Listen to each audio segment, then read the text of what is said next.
kusoo dhawaada daawadayaal channelkeena Carab 24 qodob xiiso leh ayaan idiin soo gudbin doonaa bal marka hore subscribe dheh share oo la wadaag asxaabta ra'yigaagana hoos inagula wadaag qaybta commentiga mahadsanidin ciyaaryahan caan ah oo isagoo cunugiisa badbaadinaya geeriyooday Shad Grasberg oo hore uga qayb qaadan jiray tartamada ciyaaraha musaaracada ayaa meydkiisa laga helay xeebta Veneza ee ku taala magaalada Los Angeles ee waddankaasi Mareykanka kadib markii la waayay xilli uu la dabaalanayay wiilkiisa.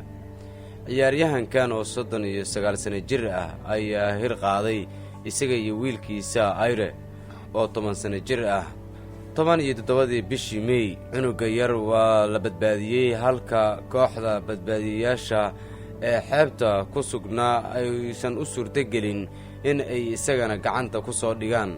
Shad wuxuu ku haftay badweynta wuuna geeriyooday. sidaas waxaa baraha bulshada ku shaaciyay John Thompson oo loo yaqaano The Rock.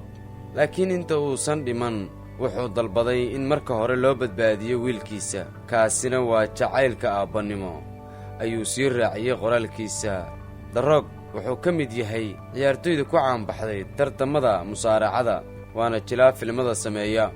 wuxuu Shad ku tilmaamay nin aad u wanaagsanaa, isagoo tacsiid tiiraanya leh u diray xaaskii uu ka geeriyooday iyo wiilkiisa iyo dhammaan qoyska iyo eheladii oo ka geeriyooday ciyaaryahankaasi. waa dhacdo xanuun badan, ayuu sii raaciyay. xaaska Shad ayaa ka mahadnaqday sida loo badbaadiyey wiilkeeda xilligii uu socday howlgalka lagu raadinayay seegeeda.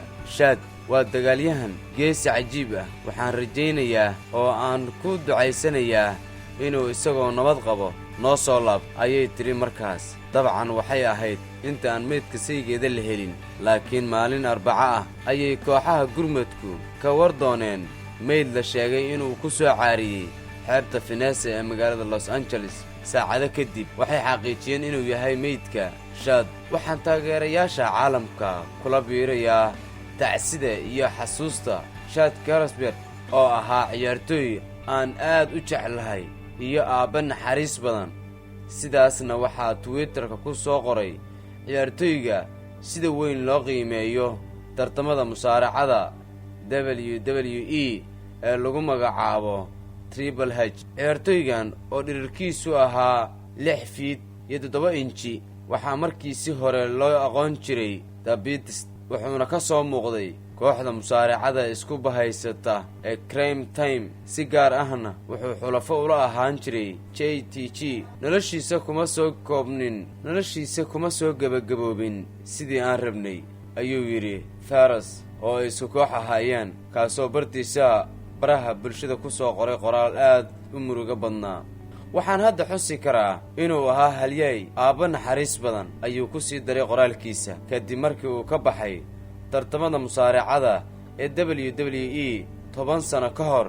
Shad Grasberg wuxuu ku biiray jilista filimaanta, kuwaas oo doorar kooban oo ku soo qaatay.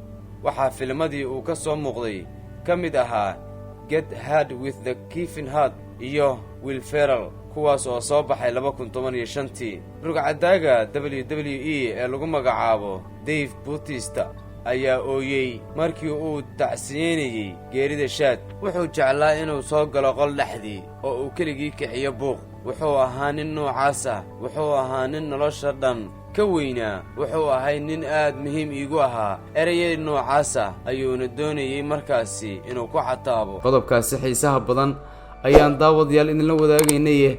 hadda siday ballantu yahay subscribe dhaha, share dhaha oo la wadaaga asxaabta. mahadsanidin.